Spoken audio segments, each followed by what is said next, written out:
Bonjour à tous pour une nouvelle vidéo. Aujourd'hui, nous allons faire un paysage facile pour débutants avec seulement 4 couleurs qui va donner un rendu rapidement, un beau rendu spectaculaire avec un ciel coloré dans les jaunes. Ce tableau est vraiment simple à faire, donc je vous invite à essayer de le reproduire pour vous entraîner. J'utilise en tout 4 couleurs, de violet et de jaune.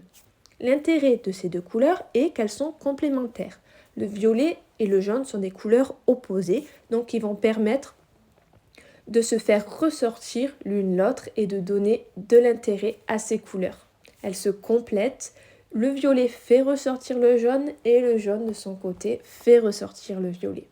Donc je commence à mettre le violet foncé, j'utilise une couleur foncée pour le violet pour que ce soit quand même assorti et j'utilise un jaune un peu plus vif d'un autre côté. Donc pour les endroits où nous représentons la partie du ciel qui est dans l'ombre, dans la nuit, j'utilise le violet foncé et pour la partie du ciel où le soleil apparaît, le coucher de soleil, j'utilise la couleur jaune. Et je laisse transparaître le fond de la feuille qui est noir pour montrer un peu plus de couleurs, un peu plus de reflets dans le ciel. Donc je mets mes couleurs par traînée et j'estompe avec le doigt. Aux endroits où je veux que cela soit plus vif, plus coloré, je mets plus de matière, plus de pastel et j'estompe un peu moins fort, donc plus doucement. Donc je mets vraiment un geste de pastel qui part sur les côtés en haut du dessin et qui revient vers le centre pour montrer de l'effet dans le ciel, les effets de lumière dans le ciel et qui vont rediriger l'œil du spectateur vers le fond, vers le soleil au loin sur l'horizon. Donc j'ai mis mes couleurs et j'ai estompé avec le doigt. À ce moment-là, le ciel est fini. C'est un ciel facile à faire que vous pouvez utiliser sur beaucoup de dessins pour donner de suite un bel effet. Après ça, je vais faire le bas du dessin plus rapidement puisque l'intérêt de ce dessin est le ciel. J'ai utilisé une feuille un peu rugueuse. Donc l'intérêt est la couleur qui est noire. Je vais passer mon pastel pour faire le champ en bas, mais je n'appuie pas trop. J'utilise la rugosité de la feuille pour suggérer l'herbe.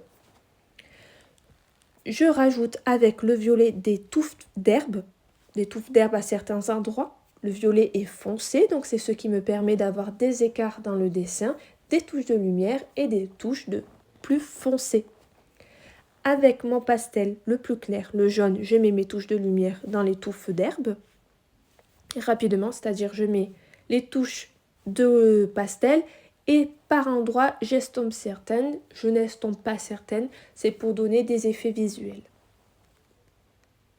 Je continue à préciser un peu, sachant que c'est bien la feuille qui va m'aider à donner le rendu. Je frotte, je passe le pastel doucement sans donner trop de matière. Je passe doucement pour qu'il n'y ait pas trop de pastel et qu'on sente les effets de la feuille pour montrer le champ au loin. À partir de là, je rajoute l'éolienne vintage au fond pour donner un objet dans le paysage et compléter le paysage et que l'œil sera attiré par cet élément. Je le mets en couleur foncée et je remets par endroit en couleur claire, le jaune clair par endroit, pour permettre de définir. On sait que à l'endroit un peu plus foncé, je vais mettre plus de rayons clairs pour que l'œil le discerne mieux et inversement. Aux endroits plus foncés, au plus clair, je mettrai plus la couleur foncée pour que l'œil puisse mieux discerner. Je détaille un peu les endroits où cela me paraît opportun et le dessin est fini. Si vous avez aimé, n'hésitez pas à liker et à vous abonner. À plus!